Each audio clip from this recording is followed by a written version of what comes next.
Welcome to the deep dive. Okay, let's get started. We're digging into these horse and chariot sources you shared. We're going to unpack intellect, will, passions, and how they kind of fit together to, well, guide a life. The core source uses this really classic analogy. You've probably heard of it. The horse and chariot. Oh yeah, it's ancient. Used for literally thousands of years as a way to teach this stuff. So maybe walk us through that image. How does the source lay it out? Sure. So picture a charioteer.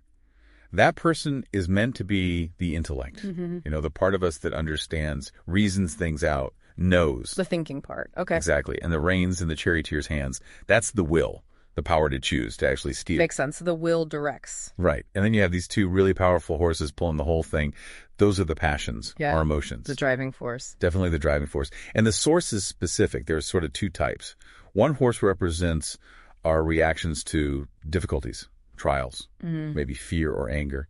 And the other represents our desires, temptations, the things we want. So the whole picture is about control, about direction, intellect guiding will, guiding passions. That's the ideal, yeah. Yeah. The intellect uses the will, the reins, to keep those powerful passions, the horses moving in the right direction. But the sources also talk about how that often doesn't happen. What's the problem it describes? Well, that's where it gets really interesting. It paints this picture of, frankly, a lot of people today, where the horses are just running wild. So emotion leading the way. Completely. Yeah. No real guidance from the intellect, no firm grip on the reins by the will.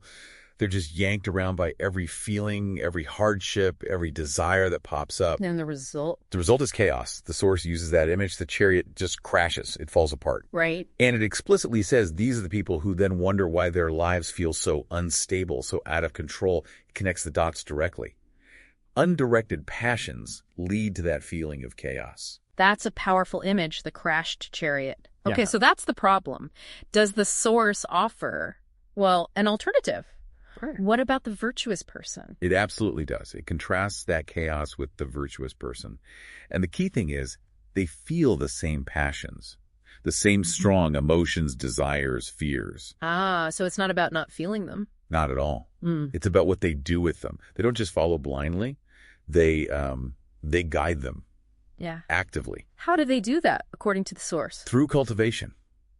Their mind, the intellect, is trained by truth, so they know where they should be going. Okay, training the mind. And their will is rooted in discipline. It's strong, like well-exercised reins.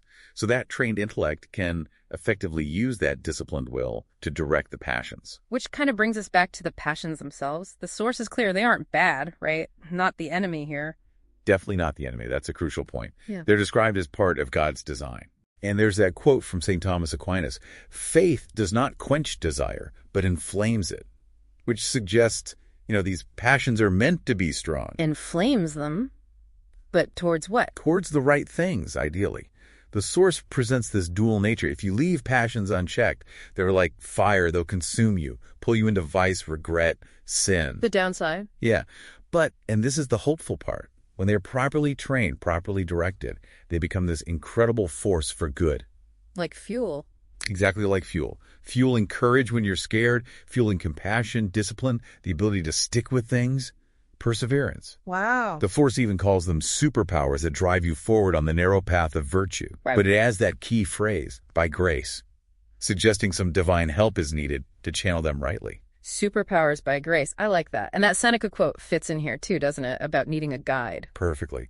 Virtue needs a director and guide. Vice can be learned even without a teacher. It just hammers home why you can't just have passions and hope for the best. Right. You need the training. You need the intellect trained in truth. You need the will strengthened. Otherwise, those powerful horses will drag you off course. Yeah. Usually somewhere you don't want to end up. So the final picture the source leaves us with is harmony. It's this beautiful image, When the mind knows the good, the will is strong enough to choose it, and the emotions are directed towards it. The soul moves like that chariot in perfect harmony, smoothly, powerfully. But it's moving towards something, right? Not just harmony for its own sake. Exactly. That harmony isn't static. The chariot is racing towards, as the source puts it, truth, fruitfulness, and fulfillment. That's the destination. Truth, fruitfulness, fulfillment. So as we wrap up this deep dive, maybe the thought to leave with you, the listener, is this. Reflecting on this source, what could it mean for your own intellect, will, and passions to work together like that in real harmony? And maybe more pointedly, where would that harmony be taking you? What's your destination?